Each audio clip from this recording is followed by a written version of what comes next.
दुनिया बहुत से ऐसे खूंखार जानवरों से भरी पड़ी है जो हम इंसानों को अपनी खुराक बनाने में जरा भी समय नहीं लगाएंगे। पर आज के ये जानवर भले ही कितने भी डरावने क्यों ना लगते हो, एक जमाने में इनसे भी ज्यादा बड़े और खतरनाक जानवर धरती पर विचरते थे। बच्चों को उठा ले जाने वाली चीजों से लेकर दैत्याकार मांसाहारी व्हेल्स तक पेश हैं 20 ऐसे घातक जानवर जिनके विलुप्त होने की बात सुनकर आपको बड़ी खुशी होगी।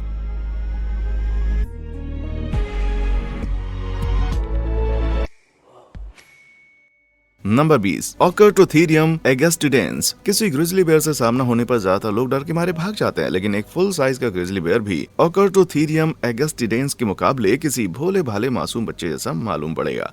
आमतौर पर giant shark faced bear shot के नाम से जाना जाने वाला ये भालू दक्षिण अमेरिका में करीब 25 लाख साल पहले पाया जाता था। 2 टन का वजन वाला ये भालू धरती पर विचरण करने वाला अब तक का सबसे बड़ा भालू है। अंदाजे के लिए बता दूं कि आज धरती का सबसे बड़ा जमीनी मांस भक्षी जानवर पोलर बेयर इस ऐतिहासिक भालू के वजन के मुकाबले आधा होता है। और तो और ये भालू अपनी पिछली टांगों पर खड़े होने पर 14 फीट की ऊंचाई तक पहुंच सकते हैं, जो किसी एक मंजिला इमारत से भी ऊंचा है। पर इतना विशालकाय और भारी भरकम होने के कारण वे बेहद धीमी गति से चलते रहे होंगे, है ना।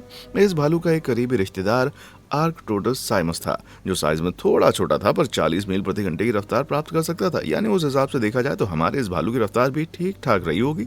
यानी अगर आप किसी गाड़ी में ना बैठे हो तो इसके दौड़ाए जाने से बच के भाग पाना नामुमकिन है। और जाहिर है इसके सामने आने पर आप भागना ही चाहेंगे, क्योंकि इसके दांतों की जीवाश्मों से पता चलता है कि ये भालू हड्डियां तक चबा जाया करता था और मांस उसकी खुराक का एक बहुत बड़ा हिस्सा हुआ करती थी। यानी हम इंसान उसके लिए किसी लजीज स्टार्टर से ज्यादा कुछ भी नहीं थे। बहुत ताकतवर होने के बावजूद भी करीब 5 लाख साल पहले धीरे धीरे इन बड़े भालुओं की जगह मीडियम साइज के आकर्टोथेरियम वेस्टम ने ले ली। कोई नहीं जानता कि इतना भारी भरकम शिकारी आखिर कैसे विलुप्त हो गया। शायद जैगुआर, प्यूमा और भेड़िया जैसे दूसरे मांस भक्षियों के आने से शिकार के लिए बढ़ जाने वाला कंपटीशन इसके लिए जिम्मेदार था। अगर ऐसा नहीं तो फिर शायद धरती पर उससे भी बड़ा कोई भालू मौजूद रहा होगा। इसके बारे में हमें अभी तक पता नहीं चला। Number 19, Haast eagle. शुक्र है ये विशालकाय भालू हमें इंसानों की धरती पर आने से 4 लाख साल पहले ही पूरी तरह विलुप्त हो चुका था। लेकिन आज लुप्त हो चुके कई खतरनाक जानवर किसी जमाने में हम इंसानों के साथ धरती पर आ करते थे। मांस भक्षी हाइस्ट ईगल के कंकाल से इस खतरनाक पक्षी के बारे में बहुत कुछ जाना जा सकता है, जिसके ये अवशेष न्यूजीलैंड के साउथ आइलैंड से प्राप्त किए गए थे। पंखों का फैलाव 10 फुट तक पहुंचने वाला ये चील इतना बड़ा था कि इसे दुनिया में विचरण करने वाले अब तक का सबसे बड़ा चील माना जाता है। इसके कंकाल से पता चलता है कि ये किसी औसत वयस्क इंसान की आधी हाइट के बराबर था और इसका वजन करीब 40 पाउंड हुआ करता था, जो आज के बाल्ड ईगल के मुकाबले 4 गुना ज्यादा। इस ईगल का मेन शिकार था मोआ, उड़ न पाने वाला एक ऐसा पक्षी जो अपने शिकारी के मुकाबले 15 गुना ज्यादा भारी होता है। मोआ की हड्डियों के अवशेष से पता चलता है कि हाइस्ट ईगल पीछे से उड़ते हुए आकर अपने शिकार पर झपट्टा मारते थे और अपने चाकू जैसे तेज 3 इंच लंबे नाखूनों से उस पर हमला करने के बाद उसकी खोपड़ी पंजों में दबाकर चूर चूर कर देते थे। क्या किसी और को भी माइग्रेन जैसी फीलिंग आ रही भाई? दुर्भाग्य से शायद मोआ हाइस्ट ईगल का शिकार बनने वाला इकलौता प्राणी नहीं था। न्यूजीलैंड के मूल निवासी माओरी जनजाति के लोगों में प्रचलित किस्से कहानियों के मुताबिक ये विशालकाय पक्षी अक्सर ऊपर से झपट्टा मारते हुए छोटे बच्चों को लेकर उड़ जाता था, जिनका दोबारा कुछ पता नहीं चलता था। लेकिन 16वीं शताब्दी में इस टापू पर माओरी जनजाति की आबादी बसने के महज 2 सालों के बाद उन्होंने अपना बदला ले लिया। इंसानों द्वारा जरूरत से ज्यादा शिकार किए जाने के कारण मोआ पूरी तरह से विलुप्त हो गए और शिकार खत्म हो जाने से हाइस्ट ईगल भी ज्यादा दिन टिक नहीं पाए। कम से कम अब माओरी बच्चे सुकून से अपने आंगन में खेल तो पाएंगे। Number 18, Josephoartigasia monesi. New York अपने भारी भरकम चूहों के लिए जाना जाता है, जहां कुछ चूहे तो छोटे कुत्तों या घरेलू बिल्लियों जितने बड़े हो सकते हैं, लेकिन न्यूयॉर्क के ये चूहे कितने भी बड़े हो जाएं पर अपने प्राचीन भाइयों के सामने वो कुछ भी नहीं है। पेश है जोसेफ ओर्टिगासिया मोनिसी, जो आज से करीब 40 से 20 लाख साल पहले धरती पर पाया जाता था। धरती पर विचरण करने वाले अब तक के सबसे बड़े रोडोंट माने जाने वाले ये दक्षिण अमेरिकी चूहे 10 फीट तक लंबे और करीब 1800 पाउंड तक वजन वाले हो सकते थे। अंदाजे के लिए बता दें कि ये बड़े वयस्क इंसानों के वजन के बराबर है। लेकिन ये चूहे महज अपने बड़े साइज के चलते ही अनोखे नहीं माने जाते, बल्कि उनके मुंह में सामने की तरफ किसी खंजर से तेज 1 फीट लंबे दांत भी हुआ करते थे। कंप्यूटर मॉडलिंग के जरिए इस चूहे की खोपड़ी की हड्डी की मदद से पता लगाया गया कि इसका बाइट फोर्स 3600 पाउंड पर स्क्वायर इंच या PSI हुआ करता था, जो उसकी काटने की ताकत को खारे पानी के मगरमच्छ के बराबर बनाता है। शुक्र तो इस बात का है कि ये विशालकाय चूहे मांस भक्षी नहीं हुआ करते थे। वैज्ञानिकों का मानना है कि जोसेफ ओर्टिगासिया मोनिसी अपने सामने वाले दांत फल और लकड़ी वगैरह काटने की तलाश में जमीन खोजने या खुद को शिकारियों से बचाने के लिए इस्तेमाल करते थे। जाहिर है खंजर जैसे दांतों की मार झेलने के बाद बड़े से बड़ा शिकारी भी रफा दफा हो जाता रहा होगा। इस प्रागैतिहासिक चूहे के बारे में जानने के बाद अब तो मुझे न्यूयॉर्क के बड़े चूहे बहुत ही अच्छे लग रहे हैं भाई। नंबर 17, आज से करीब 25 लाख साल पहले ऑस्ट्रेलिया के धूल भरे मैदानों में बहुत से डरावने जानवर रहा करते थे, पर उनमें से कोई भी मैगेलेनिया कही जाने वाली विशालकाय मॉनिटर लिजर्ड से मुकाबला नहीं कर सकता था। देखने में किसी कोमोडो हल्क जैसा लगने वाला यह प्रागैतिहासिक शिकारी 23 फुट तक की लंबाई प्राप्त कर सकता था, जो उन्हें उनके आज के रिश्तेदार कोमोडो ड्रैगन के मुकाबले दोगुना बड़ा बनाता है। कोमोडो ड्रैगन की तरह मेगालेनिया के जबड़े में भी जहर की ग्रंथियां होती थी, जो कि खतरनाक जहर पैदा करती थी। जब ये काटता है तो इसके मोड़े हुए नुकीले दांत शिकार के मांस में धंस जाते हैं और उसकी रक्त धारा में जहर छोड़ देते हैं। ये जहर शिकार के खून को जमने से रोकता है, जिसके कारण शिकार अत्यधिक खून के बह जाने के चलते मारा जाता है। तो फिर ये दैत्याकार छिपकली आखिर चली कहाँ गई? ऑस्ट्रेलिया की यूनिवर्सिटी ऑफ क्वींसलैंड के शोधकर्ताओं ने अभी हाल ही में पता लगा है कि मेगालेनिया की हड्डी का सबसे रिसेंट नमूना 50,000 साल पुराना है।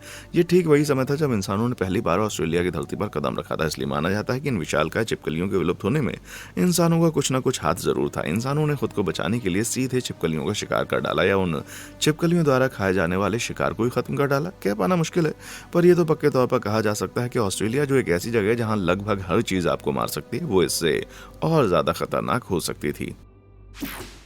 Number 16, Thylacoleo carnifex. बता दें, मेगालेनिया प्रागैतिहासिक ऑस्ट्रेलिया में रहने वाला इकलौता डरावना प्राणी नहीं हुआ करता था। थाइलाकोलियो कार्निफेक्स लुप्त हो चुका एक मार्सुपियल शेर है, जो आज से करीब 46,000 साल पहले तक ऑस्ट्रेलिया के बीच या बागानों में राज किया करता था। इसकी जीवाश्म के अध्ययन से पता चलता है कि किसी वॉम्बैट और शेर के हाइब्रिड जैसा ये जानवर 5 फुट लंबा, 2.5 फुट ऊंचा और लगभग 220 पाउंड वजन वाला हुआ करता था। यानी ये जानवर आज के जगुआर जितने बड़े हो सकते थे, बस उससे थोड़ा सा ज्यादा मांसल। लेकिन जगुआर की तरह कार्निफेक्स के मुंह में नुकीले कैनाइन दांत नहीं होते थे। इसके बजाय इन प्राचीन जानवरों के मुंह में सामने की तरफ 2 बड़े इंसीजर होते थे, जिससे ये अपने शिकार के मांस और हड्डियों को चीर फाड़ देते थे और बहुत बुरी तरीके से फोड़ते थे।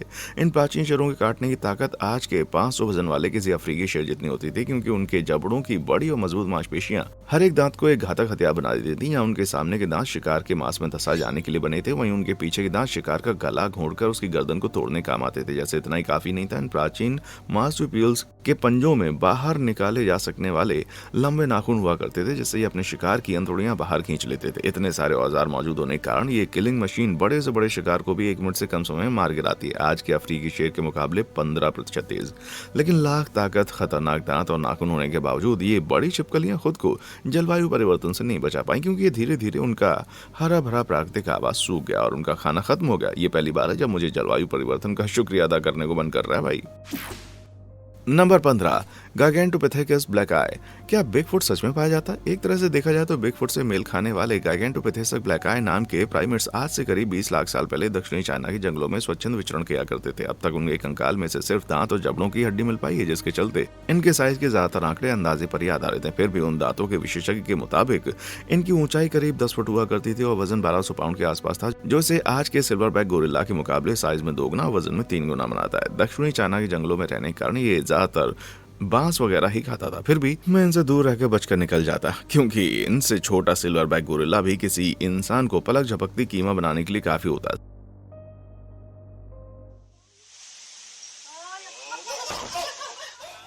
सवाल ये कि इतना भारी भरकम प्राणी आखिर किन कारणों के चलते विलुप्त हुआ होगा। तो बता दूं कि इसका भारी भरकम साइज ही इसके लुप्त होने के कारण बना, क्योंकि अपनी भयानक भूख को शांत करने के लिए इसे ढेर सारा फल खाना पड़ता था। लेकिन आज से करीब 1 लाख साल पहले होने वाले जलवायु परिवर्तन के कारण इसका हरा भरा प्राकृतिक आवास धीरे धीरे घास के सूखे मैदानों में तब्दील होने लगा और वहाँ खाने के लिए उपलब्ध फलों की मात्रा कम होती चलेगी। पर क्या आपको पता है, शायद उसमें से कुछ बच भी गए हों और आज भी हमारे बीच घूम रहे हो। अच्छा, अब समझ में आया वो खड़ूस आंटी आखिर ऐसी दिखती क्यों है।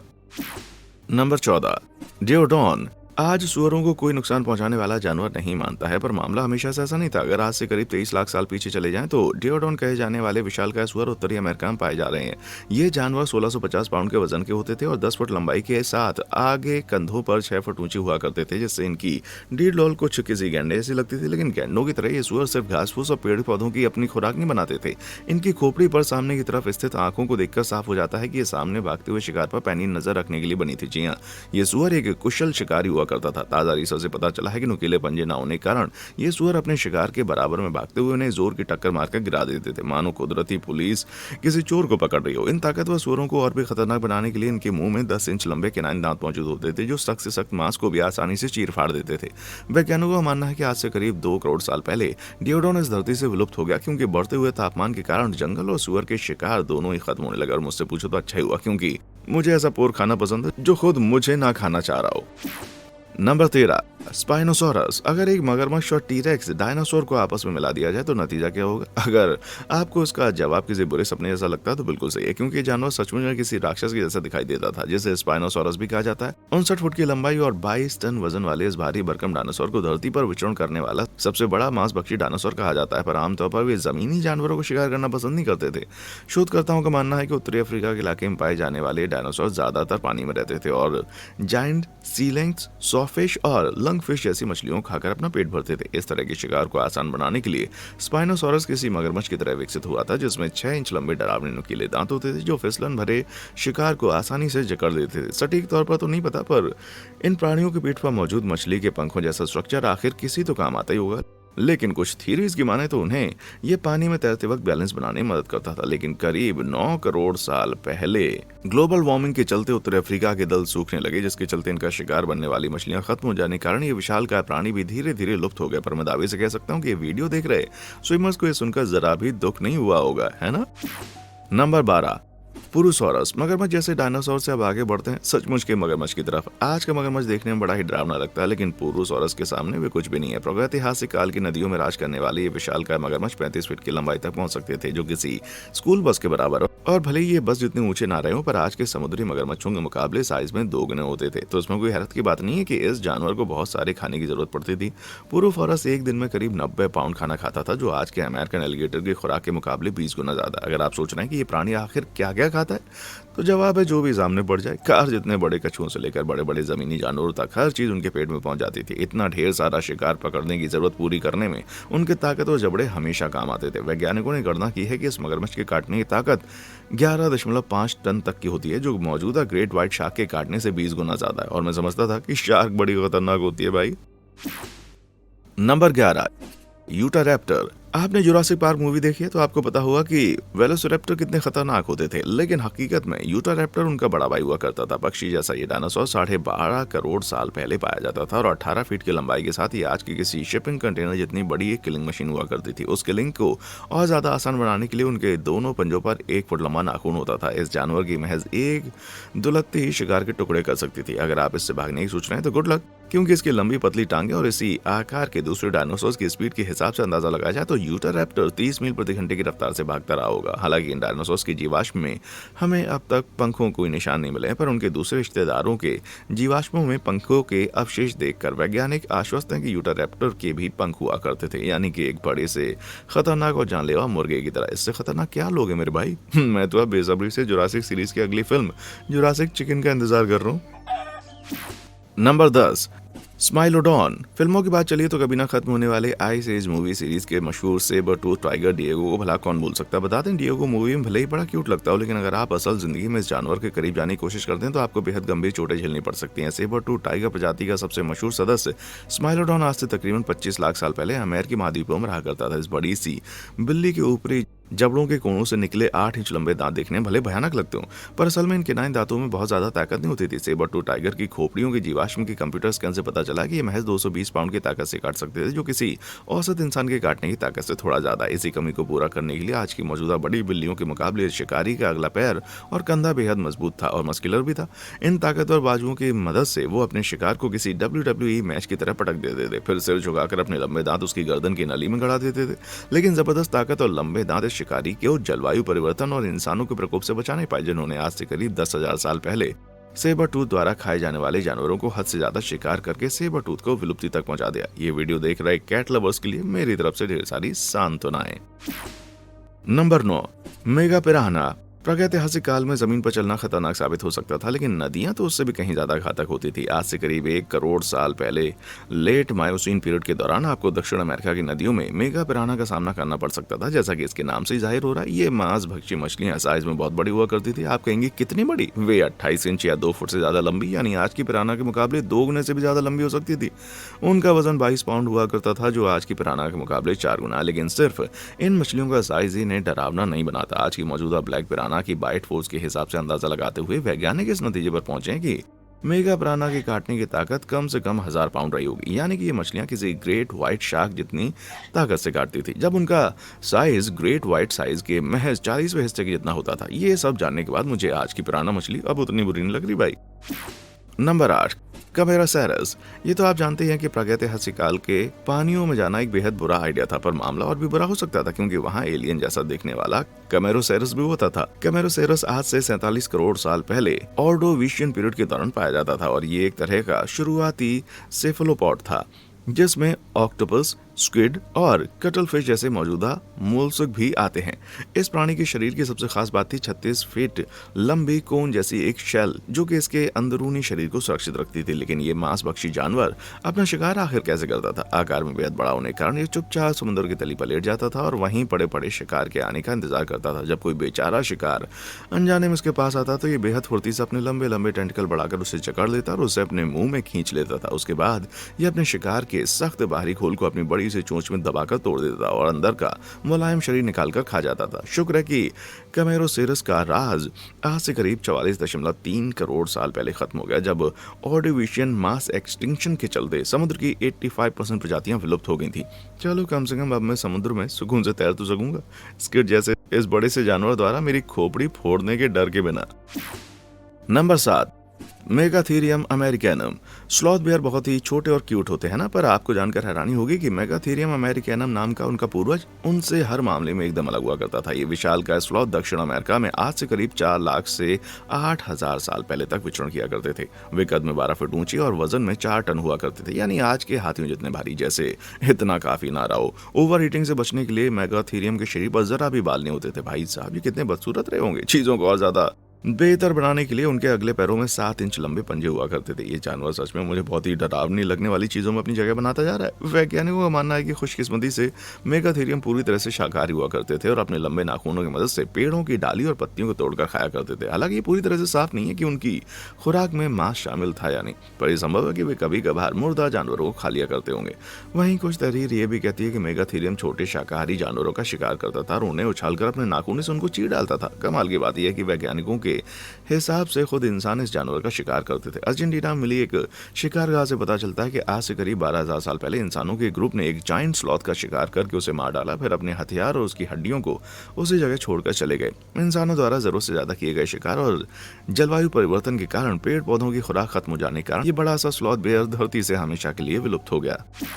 नंबर 6, थेरिजीनोसॉरस। माना कि उस स्लॉथ के नाखून बड़े थे, लंबे थे, पर थेरिजीसॉरस के नाखूनों की लंबाई के मुकाबले कुछ भी नहीं थे। स्काई लिजर्ड के नाम से जाना जाने वाले ये जानवर आज से करीब 7 करोड़ साल पहले एशिया में पाया जाता था। ये डायनासोर 16 फीट की ऊंचाई तक पहुंच सकते थे, लेकिन उनके बारे में सबसे डरावनी बात उनका ऊंचा कद नहीं बल्कि उनके लंबे नाखून थे। इनके ये नाखून 1.5 फुट से भी ज्यादा लंबे थे, जो इसे आज तक के सबसे लंबे नाखून वाला प्राणी बनाते हैं। ये जानवर एडवर्ड सीजर हैंड्स की नकल नहीं कर रहे होते थे।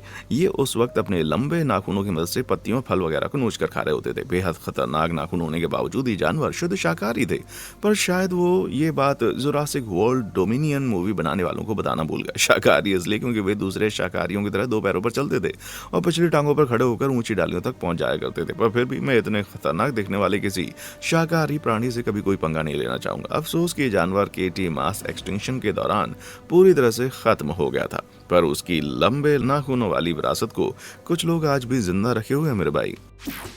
नंबर 5, प्लेटिबेलोडॉन।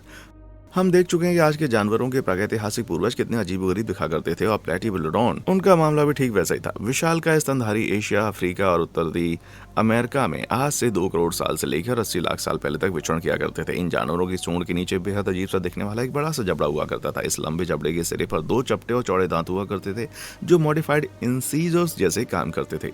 पर सवाल यह कि मुंह के नीचे इस तरीके के दांत और जबड़ों का आखिर क्या काम था? कई बार दावा किया जा चुका कि इस जानवर के मुंह का निचला भाग था ये, जिसके अंदर एक लंबी सी जुबान थी। लेकिन 1992 में डेविड लैम्बर्ट नाम के एक वैज्ञानिक ने दावा किया कि प्लेटिबेलोडॉन अपने इस निचले जबड़े की मदद से झाड़ियों और पेड़ों को काटकर खाया करता था। ये भले ही दिखने में खतरनाक से ज्यादा फनी लगते हूँ, पर आज के मौजूदा हाथी हर साल करीब 5 लोगों को मार देते हैं, वो भी सूरज के नीचे मौजूद एक घातक जबड़े के बिना। कौन जाने हाथियों जैसे ये खतरनाक जानवर अपने इस घातक जबड़े के साथ दुनिया में कैसा उत्पात मचाते रहे होंगे। नंबर 4, क्विट्ज़ालकोट्लस उड़ने वाला एक ऐसा इसरप था जो आज से करीब 7 करोड़ साल पहले पाया जाता था। और इस भयानक प्राणी पर नजर डालने के बाद मेरी ख्वाहिश है कि इन्हें आज से और भी पहले के जमाने में पाया जाना चाहिए था। हवा में उड़ते हुए किसी 16 फीट लंबे रेप्टाइल जैसे पक्षी द्वारा दौड़ाए जाने के ख्याल से ज्यादा डरावना दुनिया में और कुछ नहीं हो सकता। इनके पंखों का फैलाव पूरे 36 फीट था। इसे उड़ने वाला आज तक का सबसे बड़ा प्राणी इसको बनाता है। अंदाजे के लिए बता दें कि मौजूदा जानवरों में वेंट्रिंग अल्बाट्रोस का 12 फुट फैलाव वाला पंख का फैलाव सबसे ज्यादा होता है। आप इमेजिन कर रहे होंगे बड़ा सा भयानक पक्षी नॉर्थ अमेरिका के तट पर अपने अगले शिकार की तलाश में उड़ान भर रहा है, लेकिन क्विट्ज़ालकोट्लस के जीवाश्म जमीन पर मौजूद 250 साल दूर पाए गए, जहां उस जमाने में आसपास कोई बड़ी नदी या झील होने कोई प्रमाण नहीं मिले। इससे पता चलता है कि ये पक्षी जमीनी जानवरों का शिकार किया करता था। ये ऊपर से तेज उड़ान भरते हुए नीचे आते और जानवरों को अपनी नुकीली चोंच में फंसाकर उन्हें सीधे खड़ा खड़ा निकल जाते। और भैया मैं यहाँ बस चील और गिद्ध वगैरह को खतरनाक मान रहा था। ये जानवर भी थेरेजिनोसॉरस की तरह करीब 66 मिलियन साल पहले एक मास एक्सटिंक्शन की घटना के दौरान मारा गया।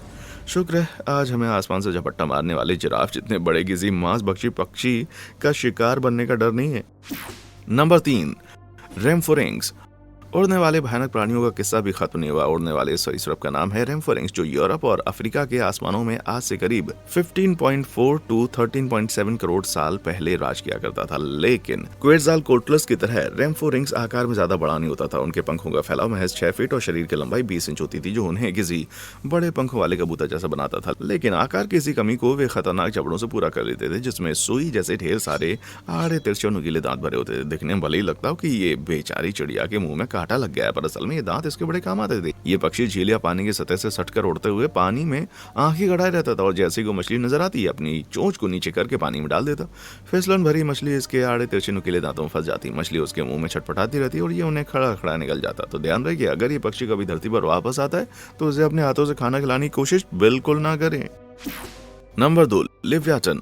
आज हमने प्रागैतिहासिक पानियों में पाए जाने वाले कुछ सबसे खतरनाक प्राणियों के बारे में जाना, लेकिन उनमें से कोई भी दिखने में लिव्याटन जितना भयानक नहीं लगता। 55 फीट लंबाई वाला ये प्रागैतिहासिक मांसाहारी स्पर्म व्हेल महासभा दक्षिण अमेरिका के समुद्रों में आज से करीब 90 लाख साल पहले राज किया करता था। जैसे कि उनका साइज कम डरावना है, उनके ऊपरी और निचले जबड़े में 1-2 फीट लंबे नुकीले दांत भी थे। ये दांत धरती पर पाए जाने वाले किसी भी जानवर के मुकाबले सबसे बड़े दांत थे, जो बड़े बड़े शिकार को भी आसानी से चीर फाड़ सकते थे। लेकिन इन नुकीले दांतों के बावजूद ये व्हेल ज्यादातर शिकार अपने माथे की मदद से करती थी। वे अपने शिकार की तरफ नीचे से तैरती हुई आती और उन्हें जोरदार टक्कर मारती। बेचारे शिकार पूरी तरह से लकवा मार जाता, लेकिन उनका एक चौड़ा माथा एक और काम में इस्तेमाल आता था। आज की मौजूदा स्पर्म व्हेल की तरह लिव्याटन के शरीर में भी स्पर्म सेटिम नाम का एक ऑर्गन हुआ करता था। अगर ये माना जाए कि उन प्रागैतिहासिक व्हेल्स में भी ये ऑर्गन आज की तरह स्पर्म व्हेल की तरह काम करता था, तो ये व्हेल बेहद हाई फ्रीक्वेंसी की आवाज छोड़कर अपने शिकार को कुछ देर के लिए सुन कर देती रही होगी। थोड़ी देर बाद इस हाई फ्रीक्वेंसी साउंड के चलते शिकार पूरी तरह से काम करना बंद कर देता था। लिव्याटन आज से करीब 50 लाख साल पहले विलुप्त हो गई,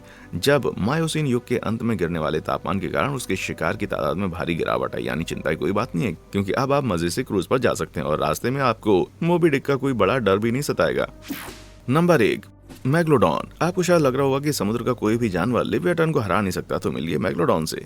शार्क की ऐसी प्रजाति जिसे देखकर जॉज मूवी वाली शार्क भी शर्मा जाए। 50 फीट लंबी ये शार्क आज की ग्रेट व्हाइट शार्क के मुकाबले 3 गुना ज्यादा लंबी हुआ करती थी। ये दैत्याकार 70 टन वजन के साथ काफी भारी हुआ करती थी, आज के लगभग 10 हाथियों के वजन के बराबर। और तो और उनका जबड़ा पूरा 6 फीट की चौड़ाई तक खुल जाता था, जिसमें एक लंबा आदमी आराम से समा जाए।